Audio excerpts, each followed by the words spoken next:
Ako po si Roel Romero, sa pong janitor ng SMS dito sa Parañaque. Mula 1998 ako nagsimula mag-SMS hanggang mag-retire na ako ng 2024. Papasalamat ako ng marami dahil kahit papano nakapagtapos din po ako ng mga anak ko. Gayun din, marami na rin akong napwestuhan na magaganda at nabigyan din ako ng mga award tulad ng mga may naiiwan na gamit at sinasoli ko.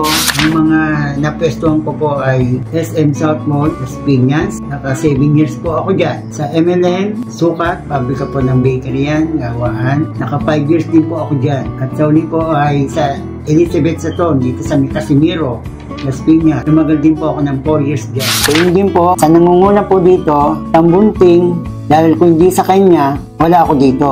Hanggang ako'y mag-retire na. Kaya kinararangal ko ang aking pagka-janitor, hindi ko po ito kinaiiyak. Muli, nagpapaalam ako sa lahat ng staff ng SMS. Ginagabayan din kami dyan. Yun din kay Ma'am Mila Del Sol. Papasalamat po ako. Maraming salamat, lalo na kay Just Tambunting. Salamat po na marami.